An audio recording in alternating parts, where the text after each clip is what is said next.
Welcome everyone to this week's Skippy track guide at Summit Point.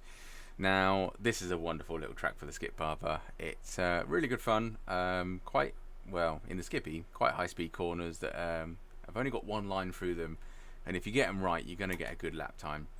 So, on that note, as I can't speak, the lap time I'm going to show you is my last in a practice session of a 1:27.57, which is pretty good. That put us P2 overall, which is, to be honest, I was quite shocked that that time came in. But we were running sort of with clear track, low 21s, high 20s, which was not bad at all. I was quite happy with that. I think I'm going to have a few good races here this week. Track temperature, just so everyone knows, and the setup will be in the description below if you want to have a nosy at that. So, had a lot of brilliant comments on the last few videos about how to improve this, how to make it a bit more likable for everyone. So that's brilliant. Keep them up. I've got an idea for this video that I'm going to try. So basically, we're going to stay in cockpit cam as much as we can, because then you can see what I'm seeing. And also at certain corners, well, most of the corners, in fact all of the corners, I'm going to have the chase cam up in the top right hand corner, my left apparently, top right hand corner, so at least then you can see both of them at the same time. So I'm hoping that will be a bit more useful to everyone. And the other thing I'm going to try and do is put timestamps in the video. So if you want to see turn 3, you go to description, see turn 3, see the timestamp, click the timestamp, go straight to turn 3. So it saves you clicking through and finding a little bit for you. I've done that already, so I hope that helps everyone. So without further ado, this is me coming on to my fastest lap. You can see the lap before was a 1:21.6, and I just wanted to explain the most important corner on the entire track is the last corner. It's quite tricky, it's quite fast, it's got a horrible exit that if you go too wide you're in the gravel trap, which is not good. You've got chances of spinning out. So it's a corner that if you get it right, you're going to be doing overtakes down the start finish straight all day long, and it's going to be a great overtaking opportunity into turn 1. So if you can nail this corner, you're going to have a fun race, put it that way. So without further ado, I'm going to get rid of the webcam and let's crack on with this. So I'm just going to play this at quarter speed, just so you can see it. I'm going to run it twice. I'm going to talk over the second one, just the importance of how important this corner is, put it that way. I kind of think this corner is better than my racing one because I do hit the curb a little more, but anyway, we'll come to that. So yeah, most important corner of the track. Now let's crack on to turn 1. So if you pause it about here, when the tyres are cold, as I say, the car is not cold at the minute. We're coming to the end of our fuel tank, so tyres nice and warm, engine nice and warm, lovely jubbly. So when the tyres are cold, we're braking at 3 cone. When they're a bit warmer, we're kind of braking in between the 2. So you can see down here, past that, we're coming onto the brake off the throttle fully by cone 2. And I kind of nick an extra half a foot, let's say, of this little tarmac area just to the left hand side, just to help with the corner. If you can get a little more, then brilliant, but don't do too much, because then you're sort of getting into the Scandinavian flick routine of turning the car one way to get it sliding the other. So as we turn in, we're following this beautiful bit of replaced tarmac, concrete, whatever it is, but you'll see the car as we come through the apex, there's a horrible bump. So I put my mouse there, you see the car bounces a little bit. You want to avoid that on the curve as much as you can, because it does push the car out to the left hand side of the track, which we don't want, because then we're travelling more distance than we are. We came through that corner, we were in 5th on the straight, down in the 2nd for turn 1, and we're following the centre line as much as we can to try and minimise steering angle and try and minimise the distance that we actually have to travel. So crack on to turn 2, and this bit of road here, now it's kind of hard to explain, but it's kind of like chamfered off. It's wider where it meets the circuit than it is on the actual road. So you can see it comes straight, and then chamfers out to make like an easier turn radius. And I'm kind of braking in line with where that track is straight, if at all that makes any sense. So basically anywhere around here, I'm applying the brakes, and it's kind of a stab. So you can see the brake pedal coming on, and then immediately back on the power. I'm not changing down, I'm staying in 4th. We're turning in quite early, and I'm half throttled to keep the rear end in check.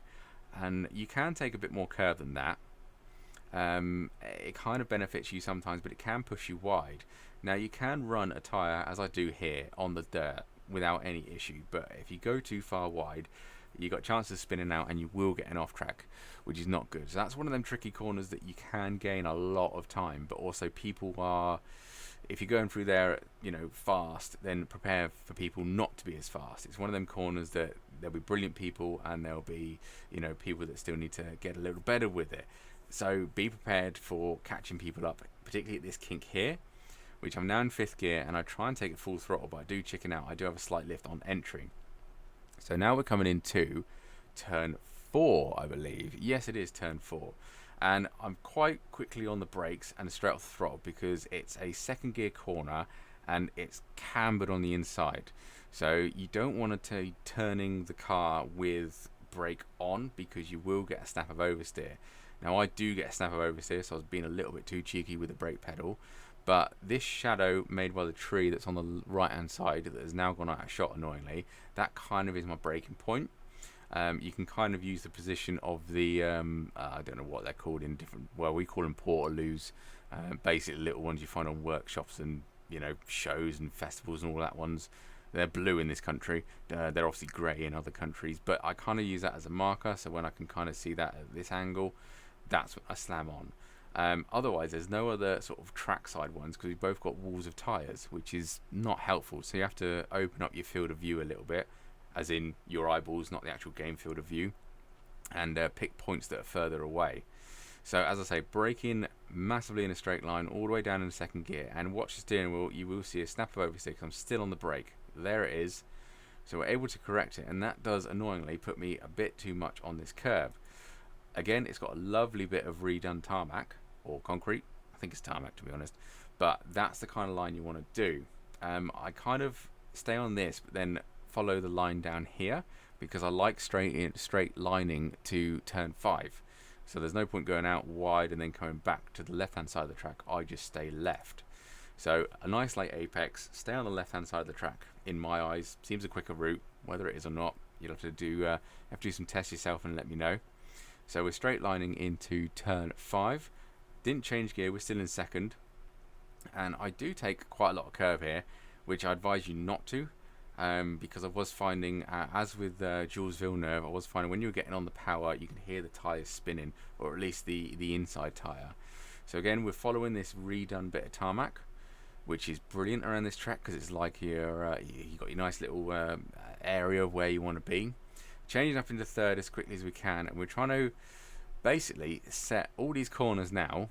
So 6, 7 and 8 over there, we're all setting this up for turn 8. So turn 8 is a right hander, so we want to be on the left hand side of the track, so we want to be this side of the track, if you can see that. So that means we need to stay on the left hand side of turn 7. So I don't want to run too wide here because I need to take this one shallow to maximize this one. So you can see how this is a brilliant track and it's all sort of linked in. So I try and stay center if I can. If I can get any further to the right hand side without minimizing speed loss, then brilliant, we'll do that. We're in 3rd gear, and avoid this bit of grass because that used to be my line to like put a tire on it, but now it's an off track, so be careful of that.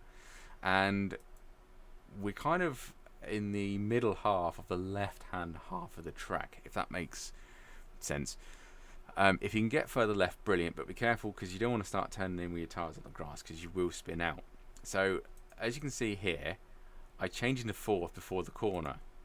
Now the reason I'm doing that is because I particularly found I'm either changing gear halfway through the apex, which is not good, or I'm revving the bejesus out of the engine on corner exit, so then I'm not getting the acceleration that I want out of the corner. So changing to 4th nice and early, get the work done before the corner exit is where you make your speed.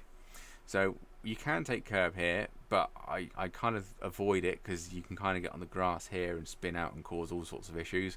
Just keep it on the black stuff to be nice and safe. We do run quite wide. We get a good chunk of the car over these curbs here, and we do nick a little bit of dust as well. So overall, not too bad. Could be neat on exit, but we did get a hell of a good run all the way down to the most important corner on the track. So as we're coming down here, we're in 5th gear, full throttle as much as we can, get as much speed out of the car. You can go too wide into this corner, But the problem is with that, if you go overtake someone on the last corner, they'll probably overtake you into turn 1. So then you're both losing speed. So if you are behind someone here, just sit behind them around this corner and slipstream past them down the start-finish straight. That's going to be, I think, the easiest solution of things. So this dirt patch here, I hope you can see it. There we go, a bit closer for you. So what we're doing is we're braking just as this comes into sort of this area. You can see we're slight on the brakes, but we're still on the power. So I'm full braking, and again it's kind of a stab. We're down into 4th, and we're turning in immediately after we've done the braking sorted out.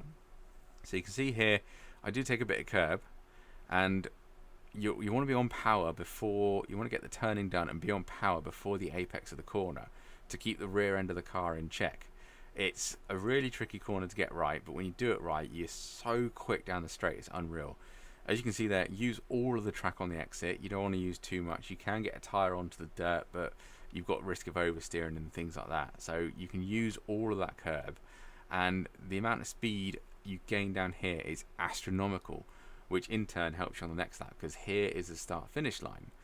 So yeah, practice that last corner as much as you can, because if you're going to get that right, you're going to have a wonderful time. And there you can see the time change to a 1:27.57, which did put us P2 overall on the practice session. So I hope you found that useful, and as I say, I'm going to play the whole lap now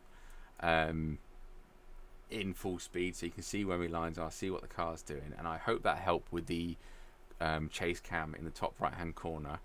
Otherwise, if you want to see anything else, let me know. Hope you found this useful, and I'll catch you on the next one. Cheers guys, bye bye.